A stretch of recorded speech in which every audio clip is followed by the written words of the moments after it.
వేదిక మీద ఉన్న పెద్దలకి, అలాగే మీడియా మిత్రులకి, నాతోటి నిరుద్యోగులకి అందరికీ నమస్కారం.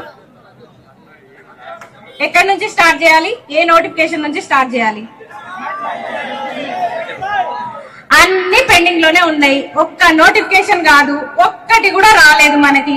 దేని గురించి మాట్లాడాలి? ఏది మాట్లాడినా ఫస్ట్ నేను టీచింగ్ ఫీల్డ్ నుంచి మాట్లాడతా. ఎందుకంటే ఒక టీచర్ ప్రతి ఒక్క ఉద్యోగిని తయారు చేయగలరు కాబట్టి నేను టీచర్ వృత్తిని ఎంచుకున్నా కాబట్టి నేను టీచర్ గురించి మాట్లాడతా. ఫస్ట్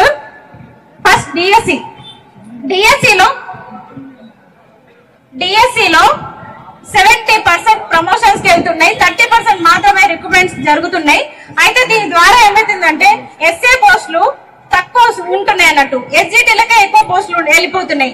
అది అని చెప్పేసి మేము కోర్టులో కేసు వేస్తే దాన్ని ఏం చేసిరు, ప్రభుత్వం చేతిలో పెట్టిరు. ప్రభుత్వం ఇప్పటికి కూడా స్పందించట్లే. మళ్ళా ఏమన్నంటే వీళ్ళకి అవగాహన లేదు, వీళ్ళు పేడ్ ఆర్టిస్టులు అని చెప్పేసి అంటున్నారు. మేమా పేడ్ ఆర్టిస్టులం, మీరా పేడ్ ఆర్టిస్టులు? చెప్పండి. ఈ పార్టీలో టికెట్ లేదని ఆ పార్టీకి మారి, ఆ పార్టీలో టికెట్ దొరకలేదని ఈ పార్టీకి మారి మీరా పేడ్ ఆర్టిస్టులు, మేమా పేడ్ ఆర్టిస్టులం? చెప్పండి. మేము నిరుద్యోగులం కామా? మేము అసలు నిరుద్యోగులం కామని మీరు ఎట్లా అంటున్నారు? ఏ నాయకుడు అనేది? ఒక ఆయన ఉంటాడు, మొత్తం మీడియా దొరికితే చాలు, ఒక కెమెరా దొరికితే లోడలోడలోడో వాగుతూనే ఉంటారు.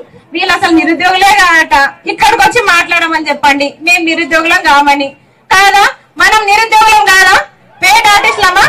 ఇప్పుడు మేమందరము పేడ్ ఆర్టిస్టులమంట. మరి మా క్వాలిఫికేషన్ చూసే దమ్ముందా మీకు? చదువుకుంటారా? మా సర్టిఫికెట్లు ఇస్తాం, మీరు చదువుకుంటారా?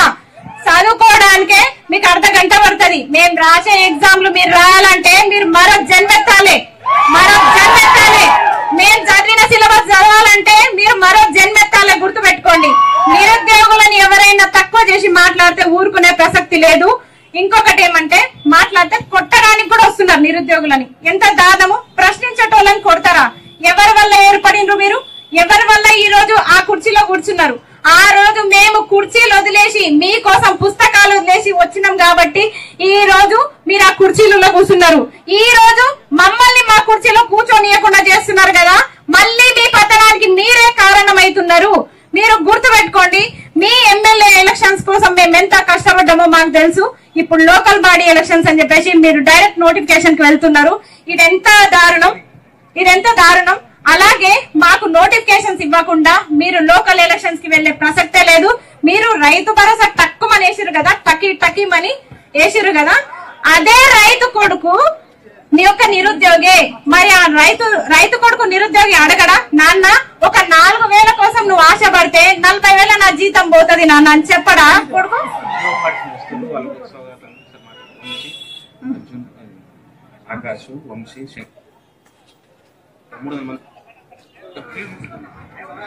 వెనకాల మనకి జియో 46 అభ్యర్థులు భారీ ర్యాలీగా తరలి వస్తున్నారు. వారికి స్వాగతం, సుస్వాగతం. ఆకాష్, శంకర్, నవీన్ పట్నాయక్, వంశీ భారీగా తరలి వస్తున్నారు. వాళ్ళకి శుభాకాంక్షలు. భారీగా తరలి వస్తున్నటువంటి నిరుద్యోగులకు స్వాగతం, సుస్వాగతం.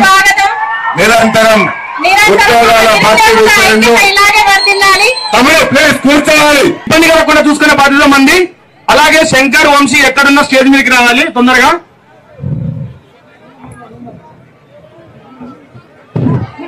ఇంకొకటి, మనకేదైనా నోటిఫికేషన్ రిలీజ్ చేయాలన్నా, వచ్చిన నోటిఫికేషన్ ని భర్తీ చేయాలన్నా అడ్డమైన జీవోలు, అడ్డమైన రిజర్వేషన్లు పెట్టేసి మన నాగం పుట్టిస్తున్నారు. మరి నేను ఒక్కటే అడుగుతున్నా, మీరు నిరుద్యోగుల వల్ల ఏర్పాటైన ప్రభుత్వం అని చెప్పేసి ప్రకటన చేసిరు కదా, మరి నిరుద్యోగుల కోసం మీరు రాగానే ఏమన్నా ఆలోచించిర్రా? మరి నిరుద్యోగ భృతి మీరు ఎందుకు ఇవ్వట్లేదు? నిరుద్యోగ భృతి ఇవ్వడానికి ఏ జీవో అడ్డొస్తుంది? ఏ రిజర్వేషన్ అడ్డొస్తుంది?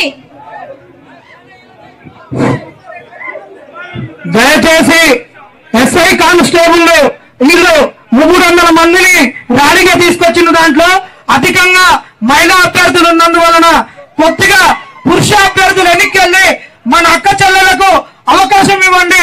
టెంట్ కింద కూర్చునేటట్టు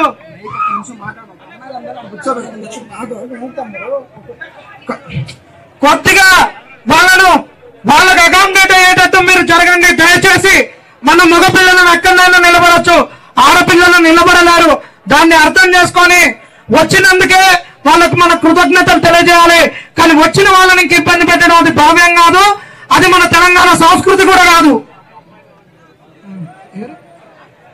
ఈ విద్యార్థి నిరుద్యోగ మహాగర్జనకు సంఘీభావం తెలపడానికి వచ్చినటువంటి బీజేపీ గ్రాడ్యుయేట్ ఎమ్మెల్సీ అంజిరెడ్డి గారికి స్వాగతం, సుస్వాగతం. ఇప్పుడు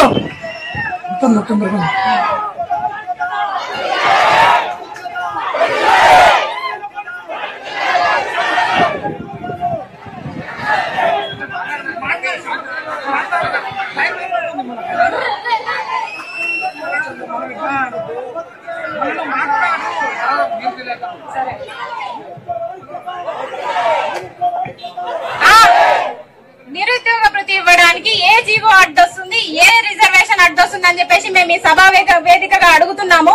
ఎందుకంటే నిరుద్యోగుల వల్లనే ఏర్పడిన ప్రభుత్వం కాబట్టి మీరు ఫస్ట్ ఆలోచించాల్సింది నిరుద్యోగుల గురించి. కానీ రైతు భరోసాలు, పెన్షన్లు, కరెంటు బిల్లులు, ఉచిత పథకాల పైన మీరు పడ్డరు. నిరుద్యోగుల గురించి ఆలోచన లేదు. దయచేసి ఇప్పటికైనా నిరుద్యోగుల గురించి ఆలోచన చేసి మీరు ఇప్పటికైనా నోటిఫికేషన్లు రిలీజ్ చేయాలని, లేకపోతే స్థానిక ఎలక్షన్ లో మీ అంత చూస్తామని చెప్పేసి మేము ఈ వేదికగా తెలియజేస్తున్నాం.